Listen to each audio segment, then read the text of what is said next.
I want that. Special delivery. I need that. Special delivery. Welcome to the Special Delivery Podcast. I am your host, Special.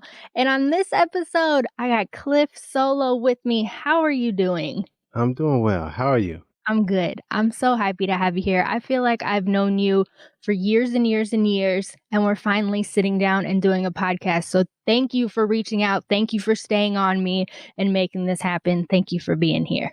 Thank you. And I do want to say, before we even really get into it, that I appreciate you for your work because documenting our culture is really important. You are one of the people that I've looked to and been inspired by. You know, I want to get into this field eventually at some point to help document the culture and just shine a light, in particular on Bay Area hip hop, but all hip hop, but you know. And I really appreciate what you have done and what you continue to do. So thank you.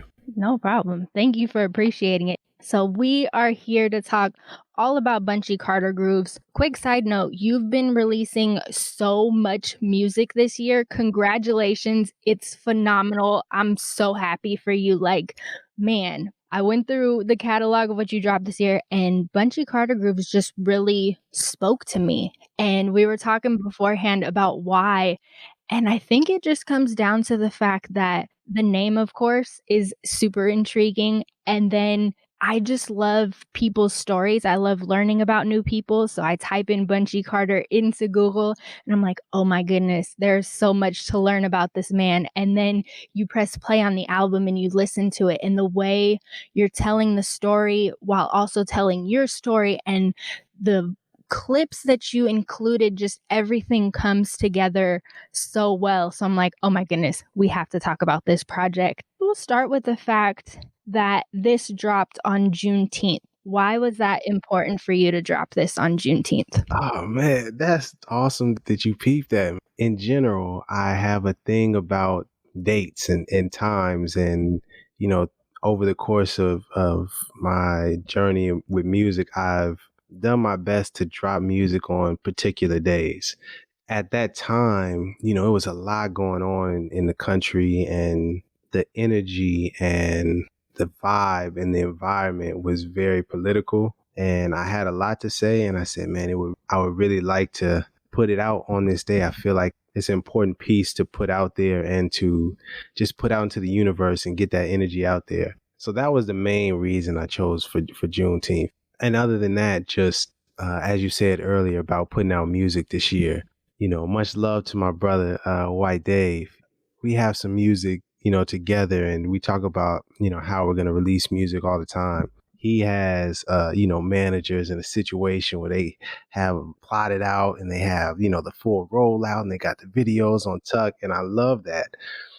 For me, I get too antsy with my music, you know what I mean? And I like to get it out to the people. I changed my view and my outlook on how I wanted to get the music out. And I see it a lot more as art now. You know, I think about it as painting, you know, songs as paintings and albums or EPs as collections. And so when I get it done, hey, man, I'm ready to get it out there and get it to the people so they can see it and take it in. And I'm not too much caught up on trying to make a huge impact every time I release. I feel like my music is the kind of music that people kind of discover, you know, like this hidden treasure. It's like, oh, what is that? And you know, fine. Wow, he released this on, oh, wow, it's on Juneteenth. Oh, that's kind of clever. Oh, wow. You know what I mean? And you start to realize there's a lot more layers to the music. And then when you listen, you hear certain people like Asada Shakur and Elaine and shout out to Mr. Fab and Bunchy Carter. You hear these voices and you realize it's a lot more to the music than just putting it out on a release date and trying to get fame or, you know, get a bunch of streams or get a bunch of sales. That's a long-winded answer, but that was the reason. No, I love that though, because you really open the door to your process. I think nowadays there's so many different ways to release music. And at the end of the day, it comes down to how you feel. There's no right or wrong way to put out a project. And I love that you see them as art pieces and you give them to the people. And when they discover it is when they discover it, and just really sitting in that calmness. Cause I can imagine like those large rollouts and these whole big processes and productions might feel good to somebody, but also might be very overwhelming and just such a task and such a tedious thing. It's like, no, at the basis of it, you just want to be heard. And that's what it comes down to. So I definitely feel what you're saying with that. And then this project completely produced by Kev H. Can you introduce us to Kev Oh, H? yeah, shout out my man. What time for Kev H, man? Amazing producer, amazing human being, also. You know what I mean? But amazing producer. In general, the past few projects that I've put out, and especially this year, have all been produced by one producer. A shout out to my man Kev H and Sammy J and Ryman, my man Jazz, my man Islow, Itchy Von Don, White Dave. I gotta get some. My man C Rock. Sorry, I got a lot of shout outs, but No, you're good. I'm telling you, you've made so much music. You deserve to make all the shout outs. yeah. But I really love the cohesiveness of the sounds when I work with one producer. Over this year, they just have been sending beats and putting beats out. And I'm just like, oh man, this is amazing. This is amazing. Because of the whole quarantine and the COVID shutdown, I haven't been able to record at Studio 3500. That's where I made most of my music. So I had to get my own little home studio set up. That's really motivated and inspired me in terms of creatively, because now as soon as I get an idea, as soon as I'm listening to a beat, if a couple of words come to me, I'm saying, oh, well, there goes some. And then I'll just start playing the beat. I'll start playing. I'll come up with a reference on the hook. I say, oh, well, there we go. We got a hook.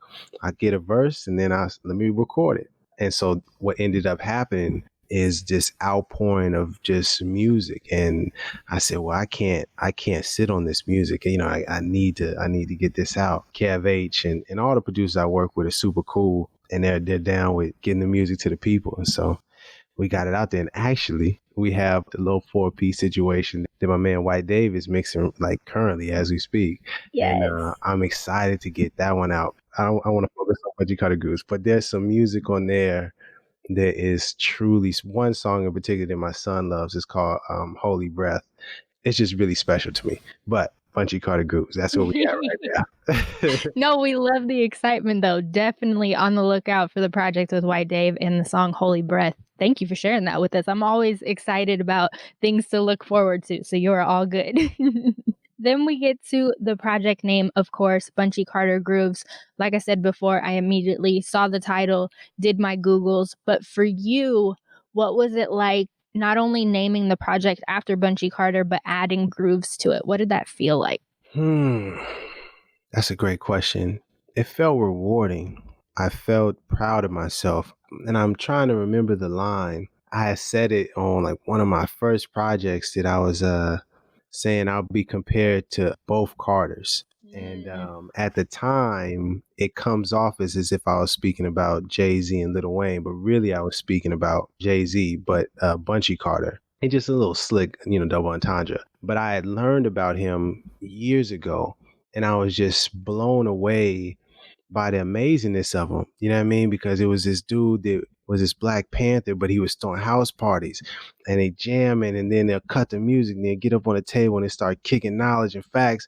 You know what I mean? And everybody is like listening, then they cut the music back on, people keep partying. And I just always remember that little piece of information. It just stuck with me. The ability for, somebody to be that cool. And so over time, I learned more about the Black Panthers and just revolutionary history. I'm not exactly sure what sparked. It may have been Cap No Cap. I think I may have stumbled onto audio clip about Bunchy Carter. And then that's when I decided, I said, let me revisit this idea.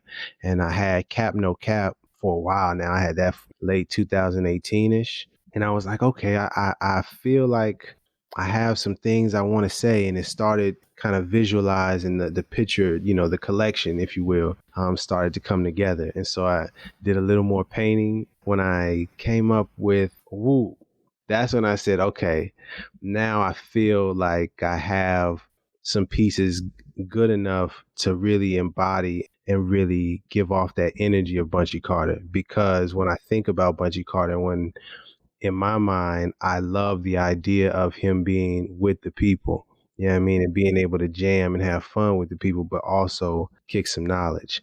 And that's what that song, when I listen to it, I feel good and I feel jam and I feel like people will party to it. But if you listen closely, there's some wisdom in there. I love that so much. Two of my favorite things, jamming and wisdom. It's Right. beautiful.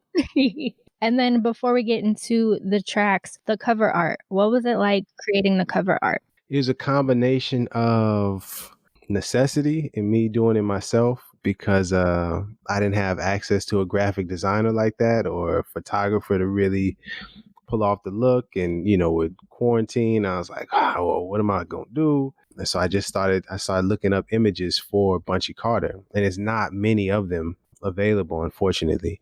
But I saw that one and I said, wow, it's so powerful to me. You know what I mean? When I looked at it, I was just like, this got to be the one. And so I played around with the filters for a little while, and did some things with the font, and the look of it is something that's important to me. The album cover look, just the font, the title, to your point about it being called Bunchy Carter Grooves. Before I can put the collection out or the music out, I need for it to feel good. I need for it to feel right. When I say the album title, it's like, okay, yeah, that feels good. When I say that the song titles, you know what I mean? It feels good. When I look at the art, I was like, okay, does this feel like something that I click on? And once in my heart, I feel like, yeah, I got it, then I'm all right to release it to the people. I love that so much. I'm just such a big fan of doing everything ourselves, whether it's out of necessity or out of control or just, really wanting to get it out there and not wanting to wait. Another thing is also it's also just a internal kind of spiritual thing that I'm working on, is having more confidence and faith in myself, in my own abilities, and not thinking, oh, I can't really do graphic design. You know what I mean? I don't know how to really design my album covers, but it's like, well, hold on. How you cutting yourself short before you even really give it some effort? And I started trying this a while back with some songs, just designing the song artwork. I remember I designed one, and my brother, he was like, man, who made this? You know what I mean? I was like, oh, that was me. He was like, hey, man, this is fire. And it was it was one of those genuine things and really sincere that, like he really was impressed by it. So I was like, okay, I may be all right with this. It was also a part of me that is pushing myself to expand my creativity and find different ways to express myself. No, there's so much power in that. Like, just the thought of like, oh, I can't do this. And it's like, no, once I actually try to do this, then I'll know if I can do this or not. And a lot of times you can do it. You're already such a creative person that it's like, oh, okay, like this is just another arm of my creativity that I can tap into. So it makes perfect sense. There's so many conversations now about how our generation and the younger generation is just so scared to be bad at things. And we have to get rid of this idea of like, oh, you're just naturally talented at things. It's like, no, you try it and you get better at it. Sometimes people first try are great at things, but it's okay to be bad at things when you first start. So it's like just trying is such a big deal. True indeed, man. I think about where I've come as far as an artist and musically. And I think about, some of the first songs, and I'm like, oh my God. You know what I mean? Just, oh boy. But it was just a process. Shout out to Stickman from Dead Prez. He had this book called The Art of MCing. And when I first started rapping, I bought that because I was like, I don't know how to rap. I know how to rap along with music, but I don't understand it and some of the intricacies and the techniques. And I literally was studying, okay, this is the bars, and okay. A lot of the first music was, but you just keep at it, you know what I mean? Keep working, keep trying something. And then one song I made, I was like, oh, this is kind of groovy. And, now I'm maybe at least over 10 years, maybe 12 years now making music seriously to a point, I would say. Now I'm able to, when I hear something in my head, I can manifest it, into a song. And how I hear it in my head, I can make myself sound like that on the mic. Whereas before, I didn't even like how I sounded on the mic. And so, I just see the progression in myself, the fact that I don't make too many mistakes anymore and I'm not super nervous. Shout out to my man LG. When I first recorded, I was so nervous. My leg was shaking in the booth. I was so nervous, man. Just terrified that I make a mistake, and I didn't have enough air and wind to even get through the verse and to now where I can, sometimes I can freestyle half the end of the verse. I'll have maybe 10 or 11 bars and I just turn it on and go from there. And, just seeing the progression in myself is like, wow, okay, you really just have to get to it. I know it's corny. There's nothing to it but to do it. But it's really like, it's really that simple. My man TK, he had said this to me a long time ago and it always stuck to me because I was saying try, oh, I'm trying to do such and such and such and such, and I got this and I'm trying to do that. He said, Cliff, man, Nike's slogan isn't just try it. You either do it or you don't do it. And I was like, you right. And so now, I always think about that and I'll catch myself when I'm saying, oh, I'm trying to, I'm going to try to, no, I'm going to strive, I'm going to do my best and just changing my mindset. And I realize that that's done a lot for me in terms of just everything in life, really. Yes, you're doing it. I'll tell you firsthand, you're not trying, you're doing Good it. word. Oh man. Then we get into track number 1, Words for Me Lane. Mm. And somebody said, Bunchy, blow, Bunchy, blow. He said, we would say that to say rap, to say your poems, because as it turns out, of course, he was a great poet. And so Bunchy said, he said, blow nigga town, Bunchy. And Bunchy said, yeah, I wasn't invited to come here, but I'm here. Of course, like I said, this album led me to a bunch of Google searches that I'm very thankful for. So, of course, this one brought me to Elaine Brown. Can you introduce us to Elaine Brown? I'm gonna pull it up so I don't just be going off the cuff. But No worries. from my memory, before I read a little thing, a Black Panther, a very strong, educated, revolutionary woman, and her words on there were just, it's just extremely powerful. Elaine Brown, American prison activist, writer, singer, former Black Panther Party chairwoman, and briefly ran for the Green Party presidential nomination. I'm just reading off the Wikipedia. But on the larger scale, something that was important to me with the project that you may notice is that I opened and closed with women speaking. And I did that because there is a speech in a different project, The Wonderful Mind of a Blackamoor.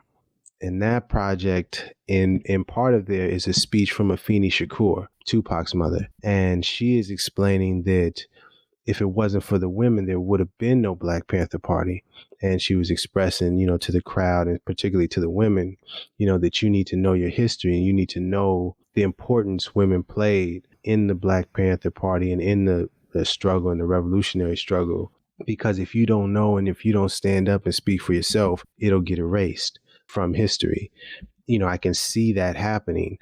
And so I just wanted to make a subtle but not so subtle point of opening and closing this project because it's called Bunchy Carter Grooves and it is about a man, the man Bunchy Carter. But I wanted to not lose the fact and the sight that women are pivotal in this struggle and in the Black Panther Party in particular. Super, super important, especially for me. Reading about her was so powerful, and now I'm super excited to read her book and just learn more about her. You mentioned earlier that you came across a clip about Bunchy Carter that kind of sparked this album. Was this the clip that it was, or was it a different clip? Different one. It's the news report of him actually being murdered. The one on From the Soul. Yeah, man. When I heard that clip, it just was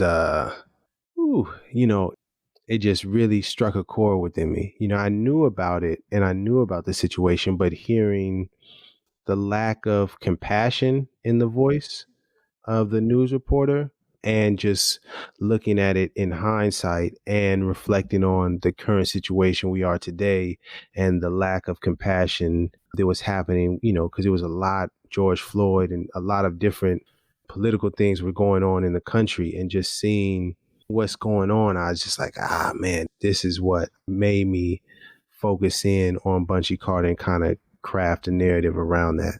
Definitely. Just the idea of people not viewing these cases as human beings is absolutely disgusting. And you definitely hear it in the beginning of that track. And it's very striking and very disturbing. When it comes to the clip from Elaine Brown, how did you come across it, and how did you know that you wanted that to be the introduction of this project? Good old internets, what I Yes. mean? YouTube and just a passion of mine, and why I am eventually, wanting to move into the kind of more media documenting spaces. I just love interviews. I love watching all sorts of interviews from all different kinds of artists and just people, period. I think I was looking up Black Panther women. I may have been looking up Afeni Shakur. I don't remember exactly how I landed to Elaine Brown, but more to the point, when I heard what she was saying, when I listened to it, it was just very jarring. It struck a nerve within me. And so I said, if I feel this, I feel like this is powerful enough to start the project off with. And, that's something in terms of intros and just music. I've just always loved the way a project or a collection starts off, kind of sets the tone, sets the mood, gets you into, where this is taking you. And so when I heard that, I said, ooh, it was too good for me to pass up, to be honest. Jarring is the perfect word, but it also sets the tone in a way that's not jarring at the same time. Like it's jarring, but it's like, oh, okay, this is bringing us into a space where we're going to really explore something. This project really juxtaposes empathy and revolution, but also in the Bunchy Carter spirit, it still has a party to it. You brought that all together so well. Yeah, appreciate it. Even how she was, mimicking how he talked. It's jarring, but it also, the poetry of it, it was very almost soothing. It kind of draws you in a little bit. I like that. With Sonny, I feel like it's a bit like that. And with Bunchy Carter as well. And just the kind of the music behind some of the tracks, I feel like kind of can draw you in. It's a little soothing, it's a little vibey, it's jamming. If you listen close and you really kind of reflect on some of the lyrics here and there, I feel like it's like, okay, yeah, we are talking about some real. Don't forget, we're talking about something that's real here. Absolutely. Then we get to track number 2, Cap No Cap. My, oh my, Solo, he back on the scene. Cliff, he doing his thing. Dula, he run with a tank. My brother directing the scene. They call it, hey, watch for the same. You talked about writing that back in 2018, which is super interesting. The song to me is just very high energy and just felt like an audio collage, because you had one verse and then you had said earlier that was Fab who was giving a speech. I literally have written down Fab ? What was it like to bring those elements together, and what was the thought process? The thought process in general for me has been with the music, I do my best to listen to the track. I call them canvases. And I strive to look at the canvas and listen to the canvas and say, okay, what is the scene here? Okay, I feel the energy. It was high energy. And then from there, I'll do my best to get myself or my ego out the way and just allow what I feel to flow through with words.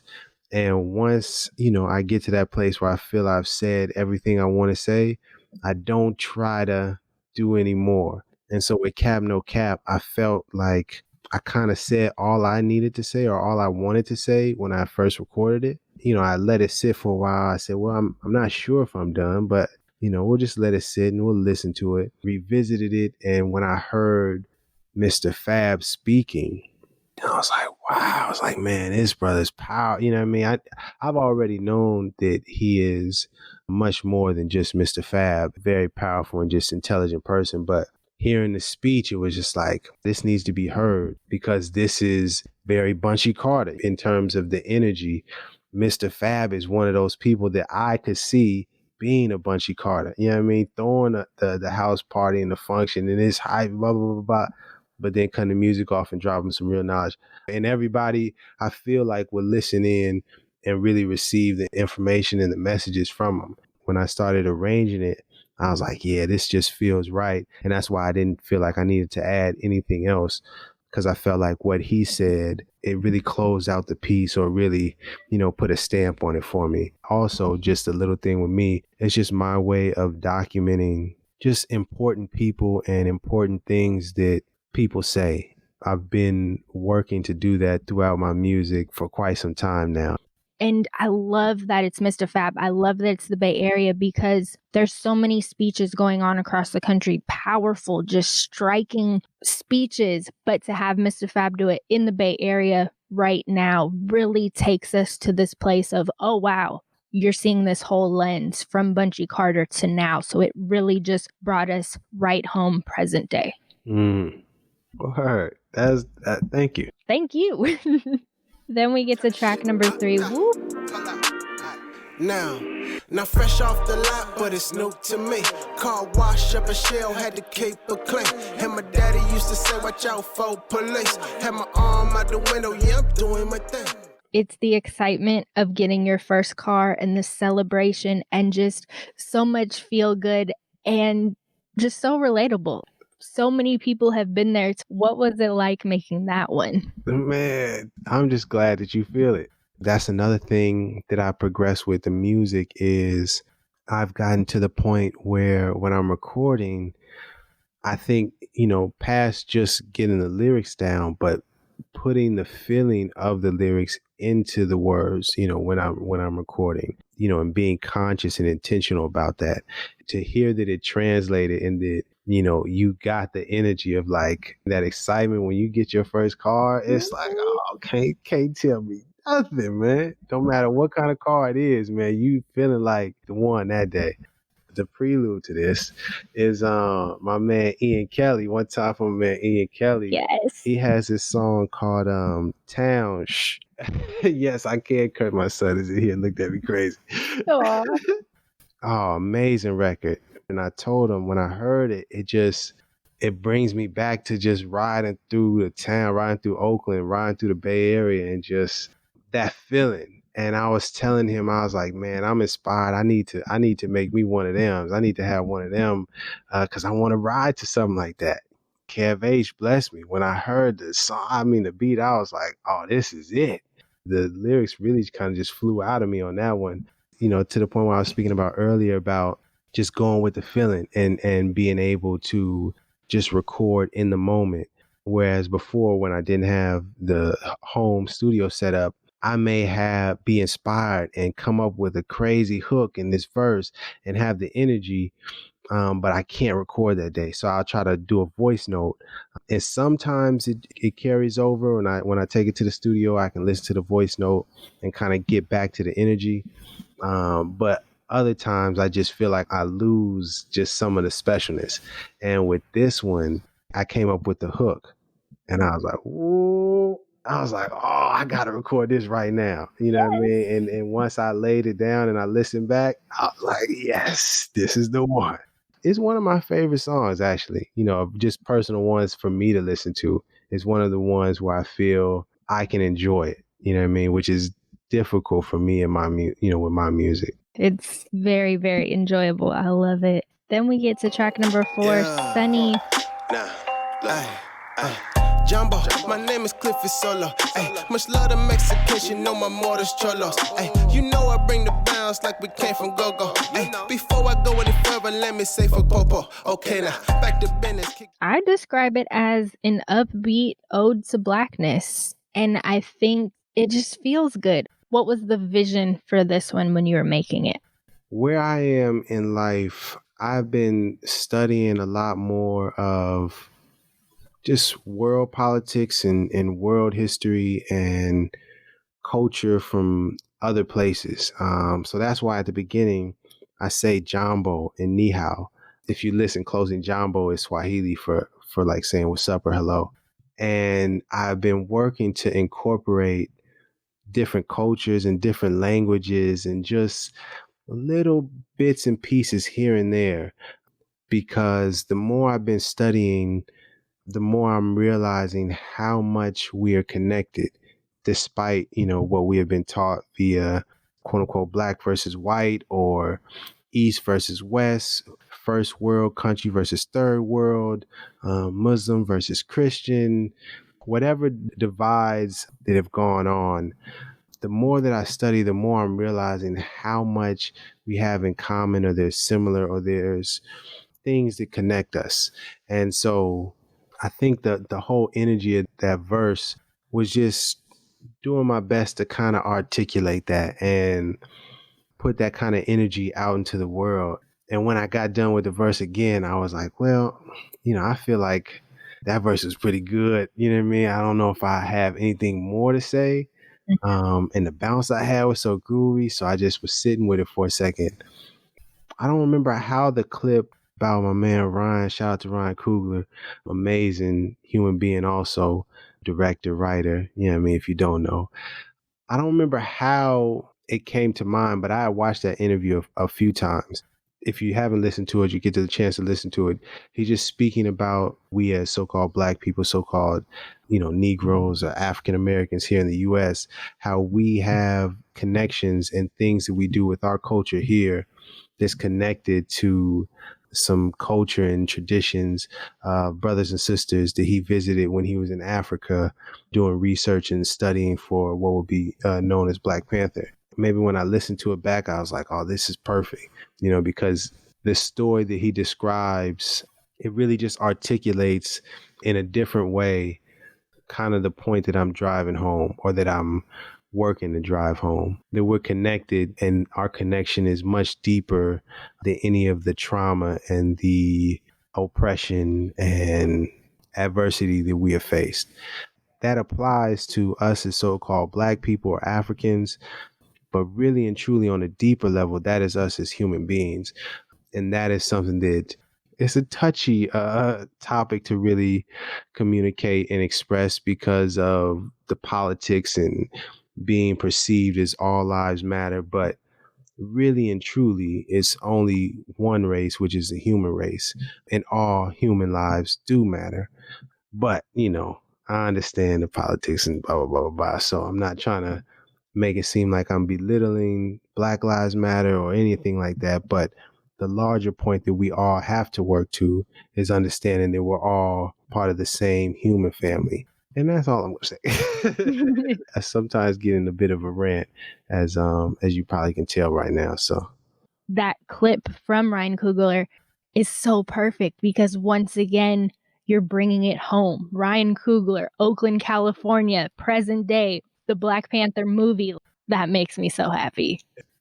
I'll give you this little jewel that I don't express too often, but that is my man. I mean? That's my man, 50 Grand. And I just say that because I'm extremely proud.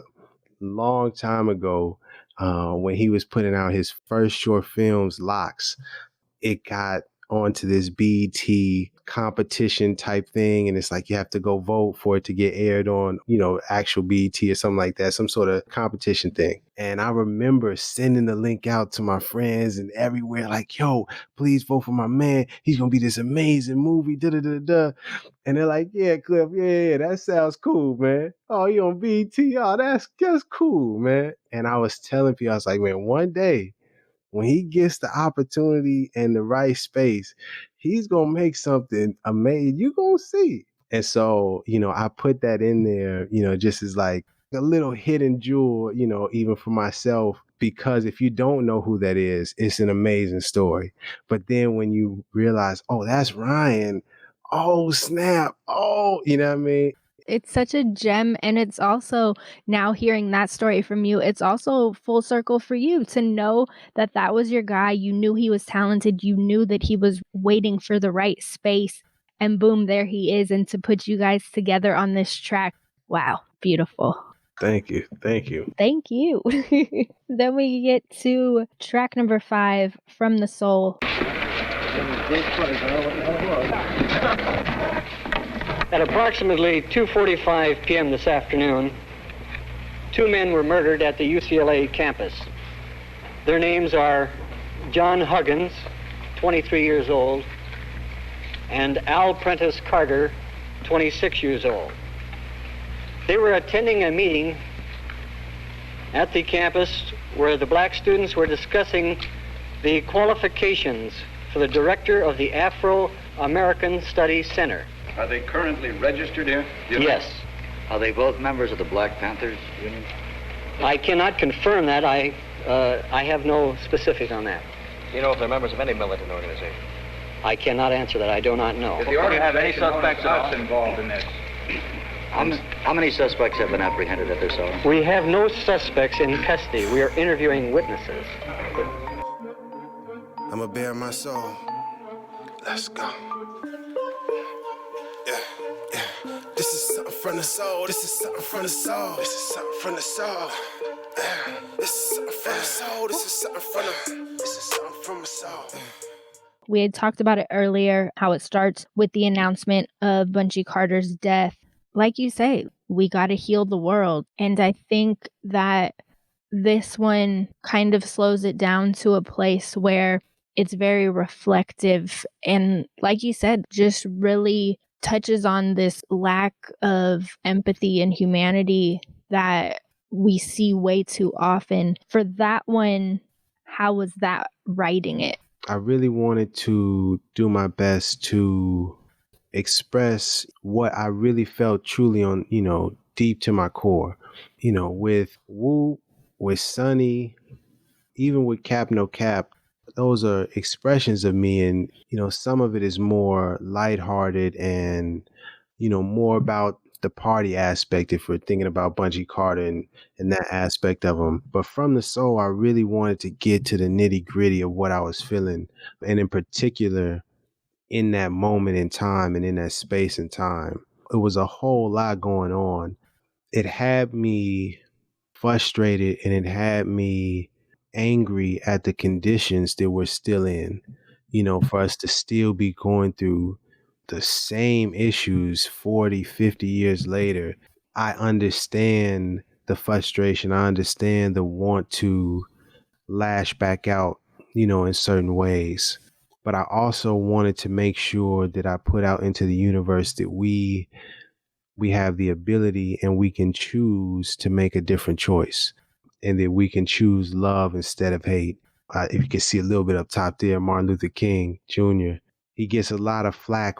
I see a lot of people, and Jesus, one time for Jesus also, they get disrespected and kind of like played to the left because of the nonviolent approach and, this idea of loving your enemy and forgiving, the people that are hating you and out to attack you. But for me, after doing a lot of reflecting and doing a lot of reading and, just soul searching, but I understand the power in that. And I understand the power in choosing love instead of hate, and choosing to do things a different way, to make a change in a different way, and to not necessarily respond with more violence, because ultimately that cycle will continue. And so I just wanted to kind of express those feelings and get that out into the universe, because it's something that I've felt for a while and I don't think I articulated it that way. And so, I said, let me, kick it from the soul, as the title says. And you describing it too, just really super fascinating. And I feel like it's something that I'm going to have to go back and listen to a couple more times. And also, I think it's so important that you brought up the fact that not only have you been soul searching, but even doing research and reading stories about Jesus and Martin Luther King Jr. and all these people who chose love over any other form of trying to solve things. And I think that that means a lot too, because for whatever reason, whether people don't want to do the research or don't have time to do the research or whatever that looks like, the fact that you did do the research and looked into it, I think is super important. And thank you. To your point, to add on, with Martin Luther King Jr. specifically, I just want to put this out there. He has a speech called Love Your Enemies, November 17th, 1957. If you go on the YouTubes or the internet, you'll be able to find it, hopefully. But I listened to that speech, and I listen to this speech probably every few months because it's powerful and it's amazing. I really appreciate it that he breaks down several layers of love, into the definition of the love, what love means in the different layers. And then he gave this amazing example where he was riding with his cousin, I believe, on this dark road somewhere in the South. And he was saying that on this road, you have to have your high beams on because it's so pitch black that you can't see in front of you like that. But that when the cars was coming in the opposite direction, nobody was lowering their high beams. And it makes it, if you've driven before, that can be very difficult to drive when somebody's flashing their high beams at you like that. And he said his cousin that was driving was getting so frustrated. He said, the next time I'm not lowering my high beams. I don't care if they don't lower their high beams, and we both lower, and that's just what's going to be. And Martin Luther King Jr. has said to his cousin, it's like, basically, paraphrasing, I feel you, big dog. I feel you. Somebody got to do the right thing, or we could both wind up crashing and harming ourselves. We both won't make it home tonight. That's a very, just profound way of understanding. You got to be the bigger person, especially when you recognize that you can be. It's one thing if you don't even know that you can make a different choice and make a choice to heal and make a choice of love. But when you recognize that, when you're aware of that choice, well, then you got to make it. You know what I mean? If you are sincere and truly want to heal and truly want us all to grow. That's what I feel anyway. I listened to that speech a lot. I humbly suggest anybody that is interested in figuring out, well, how would I love my enemy, or how would I forgive the people that are hating me or that, have been oppressing me and my people? How do you even go about that? Martin Luther King Jr. is, I know the I Have a Dream is one that gets all the clout, but that Love Your Enemy speech is a doozy, man. That's one of them ones. And the way he did it in such a relatable way, like anybody who has drove knows what it's like to experience those high beams.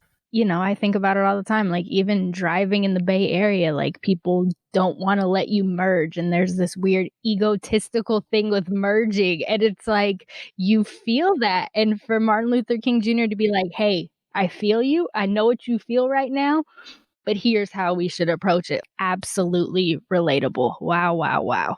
Yo, let me just tell this story real quick. I totally forgot about this till you said it. Oh, man, we're getting way off. But real quick, I remember coming home. This dude was getting on the freeway, and I was trying to get off. And it was one of those exits where, it's a certain amount of distance where you can get on and get off. And he was trying to speed ahead of me to get on the freeway. But in reality, man, you slow down, man. You already going slow. You trying to slow down, let me get off. But he didn't want to slow down. So I said, no, I'm speeding up. Now I can see the time we running short on being able to get on and get off. But he wasn't going to give way, and I wasn't going to give way. Well, I said, well, if you ain't letting me off, you ain't getting on. So he got stuck and had to get back off the freeway, and I missed my exit and had to keep going to the next one. But I tell you what, though, he ain't get on that freeway. That's for sure. But that's the ego. You know what I mean? Now in hindsight, I laugh about it because it's just like, how silly is that, man? Just ease off the gas and let him get on. It doesn't matter. It's not that big a deal. Ultimately, nobody won. You felt like you won, but you didn't get to exit. And it's not just you, like it's literally the whole Bay Area and how we drive.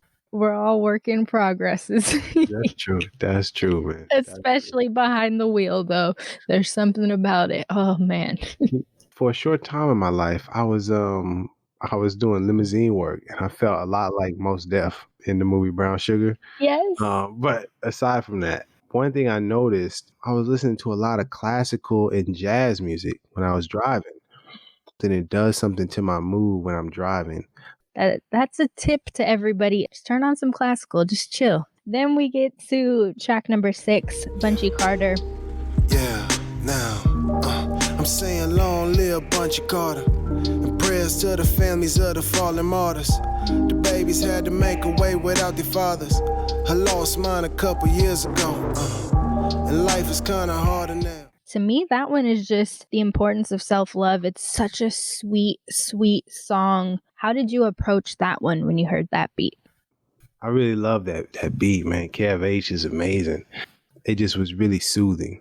Yeah, the sound of it and the rain sound of it, it all just felt really soothing.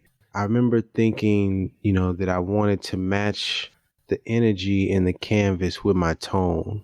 I didn't even know what I wanted to say, but I remember that I wanted the tone of my voice. I didn't want it to be overbearing. I really wanted to blend in and really connect with the music. And to build on earlier, just, what I was saying in terms of making a different choice and choosing love and healing. One of the lyrics I said, God told me to tell my people, killing is not the way. I honestly don't know where the feeling came from with me, but for as long as I can remember, I've always felt that killing another human being is just something that we're not supposed to do. I remember loving fighter jets, and having books when I was little and wanting to be a fighter jet, looking at all little models of them until I got old enough to realize you have to be in the army, in the military, to fly those. And they're used, in the weapons, they're really to kill people. And then once I really, made the connections like, oh, I can't do that. It's just not the way that we're supposed to go. So I think for the most part, I really just wanted to get that soothing energy. I knew that was going to be the one to close the project. And I wanted to make sure that I left people with something uplifting, something healing, something calming, because the energy throughout the project, as you listen through, you get into some heavy things, and, there's some deep topics that are discussed. And so I wanted to make sure that how the thing closed out felt healing and felt uplifting, as opposed to frustrated or angry or vengeful or any of the emotions or feelings that I feel kind of go towards destroying. And I wanted to move away from that and move away from the conflict and move towards the healing. The thing that I love about it is it's talking about the importance of self-love, but at the same time, there's such a community aspect to it. Like, not only about self-love as a community, but even in the music, like the chorus itself is so sing along with. Nobody, like, you can just imagine people singing that all together. So I think having this idea of self-love as a community, I think really shines out of that song, and I really love that. Thank you. That's No problem. It's awesome that you even mentioned that, because that little piece was one of those things that when I make my music, a lot of times I'll bounce out a rough version, and I'll listen to the rough version just to see, is there anything else that I need to add to this piece? There's a couple sprinkles that I can add here or there. And I remember listening to the track and hearing and singing "Nobody" in my head. And I was like, oh man, I should add that. I doubted myself for a second because I'm not a trained singer or anything like that at all. But as you're speaking about earlier, putting that doubt to the side and just trying it and seeing what happens. And I've been doing that a lot more with singing and just my voice, and just just seeing what happens. When I did that, I was like, I like it, and I feel like if you know what that's from, it makes you smile.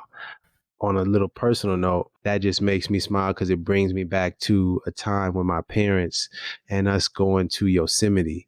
Just I remember them listening to like all the jams, Keith Sweat, New Edition, all of that music, Tevin Campbell, Can We Talk, all the classic joints. But I remember Keith Sweat, they had a tape or something. I had them play that song so many times. It just was jamming to me. You know what I mean? Didn't know what the song was about back then, but you know what I mean? It's just a cool little jam. So I said, yeah, I want to add that in. No, I love that so much. That was the first CD single I ever bought back when they had single CDs. And exactly what you just said is how I used to feel about it. I did not know what they were talking about, but I was singing along. Nobody who can, yes, all of it. We didn't know, but it felt good. It sounded good. We're into it. I love that. And then we get to the last track, Words from Asada. In the 1960s, the Black Liberation Movement was the #1 target of COINTELPRO. And the Black Panther Party specifically was targeted by J. Edgar Hoover, the FBI, and the CIA, and all of the repressive forces in the United States government. You had talked about the importance of starting the album and ending the album with these incredible women. How did you come across that clip? Well, I've been inspired by Assata Shakur for some time now. I remember hearing her name with Common, Song for Assata. And I remember being moved. At the time, I don't think I understood just how powerful of a person, just how amazing her story is.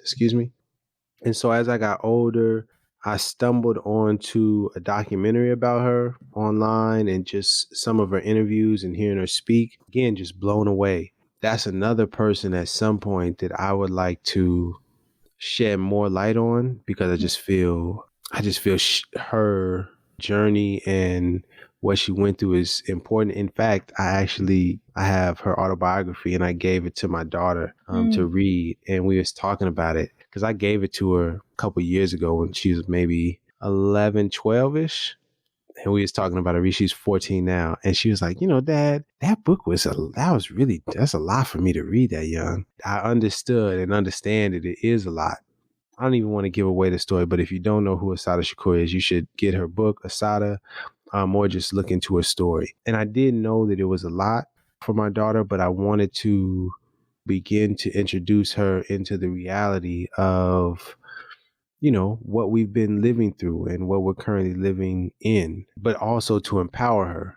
She be on my helmet all the time now about feminist this and, are you down with the patriarchy, Dad? Or you say this because I'm a woman, Dad? I like that she is empowered and, she feels strong and, confident in herself as a woman. I feel that Assata Shakur truly represents that as a Black Panther, as a revolutionary, as a woman. I think I was just searching for the clip that I felt could best close the project. She has several different clips and pieces here and there online that you can find, that you can hear her speaking. With that one, and really just with all of the kind of clips that I find here and there, I really just go with my instinct and in my gut, and how does it make me feel? Once I feel like, yes, this is right, it's like, okay, I'll pick that one. Other than that, I don't have necessarily too much more criteria, or if, as long as it sounds good, the quality is cool.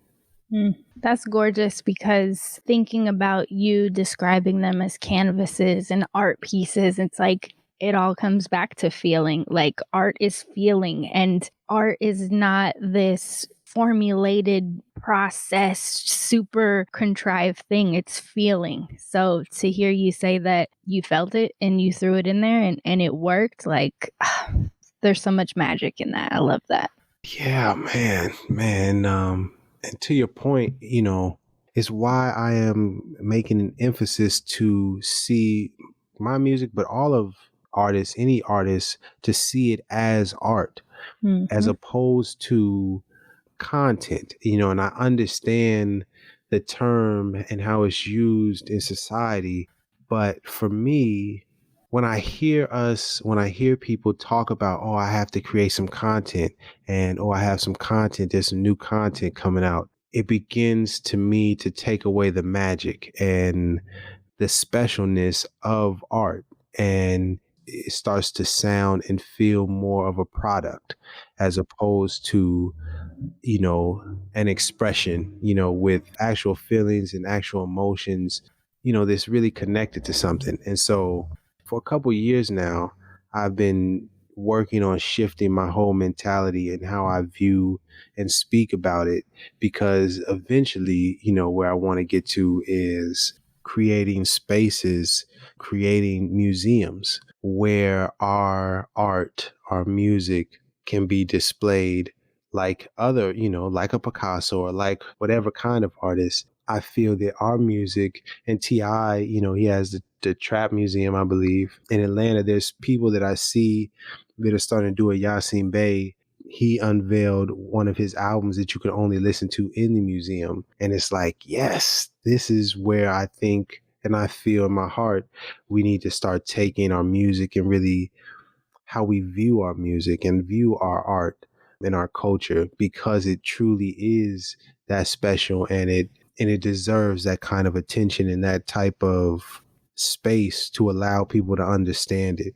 And I think that as we grow and we build, when we can do that, it'll allow people to really dive deep and check out the murals. Shout out to Lupe Fiasco. That's everything. Not to say that this is about me, but what you were saying just on a personal level resonated with me, because I have been using the word content way too much, and it's art, especially just all this music and all these creations that we get to enjoy, like they are art. And just to keep building, to give you some flowers, your interview with Monty, TV Babies, and hearing him expressing and explaining the layers to the music. It was his explanation of it and the fact that you provided a space to allow the artist to do that made me appreciate the project on a deeper level. And it made me go back and listen to it again and say, okay, let me really tune in, because I didn't realize that it had the layer, whatever that aspect. I was not listening and I didn't catch it that time. And that's the beauty of hip hop and the beauty of our art. And the beauty of art, in general, is that there can be so many layers to it that if you're not looking for it, or if you don't realize it, or you aren't giving the platform and the space to really receive it and really take in the art in the truest sense, it can sometimes get overlooked as just content. And what you do is art. I'm striving to look at things with a different eye or a different lens.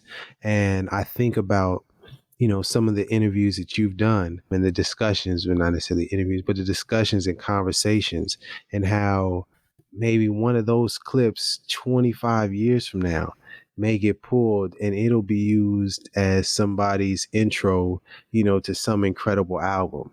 Just little things like that. And you never know the art and what you're creating and how it may contribute to something much more grand than you into the future. You know what I mean? That's the magic, I feel, of what we're creating and of hip hop.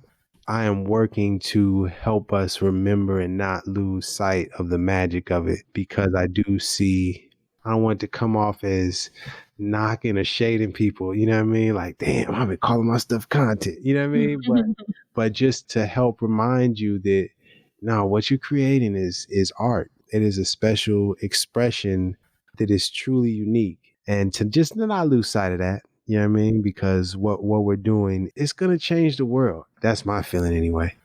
Beautiful. No, I appreciate that so much. Like the fact that you said you listened to that interview and you went back and listened to the project is the utmost compliment to me. And just how you were saying, like the idea of these layers and the spaces to have conversations about what these layers are is absolutely what fuels me. So for you to get that means so much to me. I try to be as aware and appreciative as possible of people who get it, and not to discount anybody who doesn't get it, but I am so floored and just thankful for the people who do get it. So thank you for that. And all the things you described are just completely aspirational, as far as whether it's album intros or people going back to it for, historical reference, whatever it is. Those are even higher compliments that I can't even process properly. So I appreciate you. Thank you for all that. And it's real. I appreciate the opportunity to express myself and talk about Bunchy Carter Grooves a little bit more.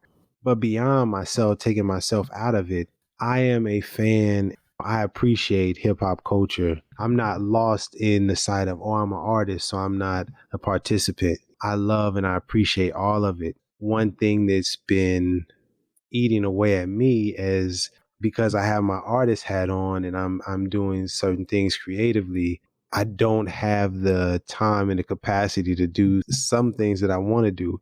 And one of them is to document and just shine a light on hip hop culture, but particularly when I see people doing it and when I see people doing it in a way that makes me proud of our culture. And it just makes me happy people are out there and they see the value in our culture, to the point about verses, seeing the response and seeing the framing of the verses and how Bay Area hip hop culture, how it's viewed from the outside in. And, in my humble opinion, a very true and authentic perspective, but a very limited perspective on our culture.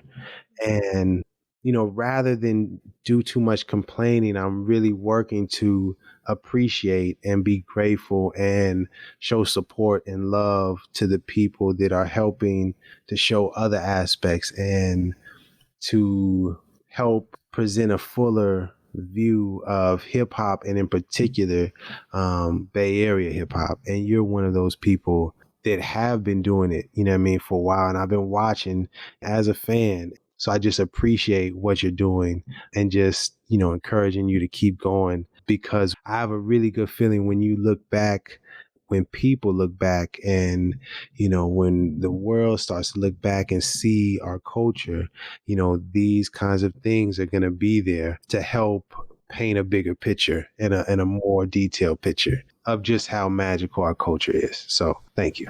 Thank you. I'm like, ooh, I'm a little speechless after that. That's a lot to take in. I appreciate you. And then, of course, like I said in the beginning of this episode, there are so many projects for you to listen to from Clif Soulo. Please check those out on all your streaming services. Anything else you want to tell the people about Bunchy Carter Grooves? I appreciate you listening to this. If you get a chance to listen to Bunchy Carter Grooves, I appreciate that. But more importantly, I humbly encourage you to look up the person and just do a little research into who Bunchy Carter was and is and what he represented. I love the ego part of me. The MC part definitely wants to get them streams up and all of that. But beyond the music, really and truly, it's the message that he was bringing and just how he was representing himself and the Black Panthers that I really love and respected and appreciated. And if you can, just do a little research, find something out, and maybe tell somebody, that you know or that you care about. Just a little fun fact about Bunchy Carter. Hey, did you know about this dude, the Bunchy Carter from the Black Panthers? Just see where the conversation goes from there. I love that. Not only looking it up, but sharing it. All super, super powerful. And that's it. Thank you so, so much. I'm just so appreciative of your time and the stories that you shared and the knowledge that you shared and just all of it. And the gems. Oh, goodness, the gems. Thank you, thank you, thank you. Thank you. I appreciate the opportunity. Yeah, and I'm grateful. I'm really grateful because I'm working really hard to not take things for granted and recognize and appreciate things in the moment. So, and I say that because I had a moment where my brother and I, and my man Boom and Legendary, we had a song on the Creed soundtrack to the movie Creed. And I remember going to the premiere of the movie and I was dealing with a lot at that time in my life. And I was so caught up in everything that I was going through that I even forgot that there was a premiere. And I remember getting a text like, hey, Cliff, where you at, bro? You coming to the premiere? And I was like, oh, yeah. And I just threw on a hoodie and because it was at Grand Lake Theater. And I don't live too far from there if you're in Oakland. And I remember just, like going to the premiere and taking a couple pictures, but not really taking in the moment and appreciating, wow, look at how far, you've come. You have a song on a soundtrack of a film. I think about that a lot, and I'm doing my best to appreciate moments like this because I don't want to take it for granted. So thank you. No problem. Something for all of us to take away. Definitely just being in the moment and taking it in, because we can all relate to that. Everybody's had an experience like that where it's like, oh man, it's whatever. But then you're like, oh no, that was a big deal and I should have treated it as such. And thank you for checking out this podcast. If you enjoyed it, make sure to hit that follow or subscribe button on whatever you're listening on. And then reach out to me. I'm on Twitter @SpecialSays, and on Instagram it's @SpecialSays as well. As always, this episode is dedicated to Marlon. Do what you can to stop senseless acts of gun violence.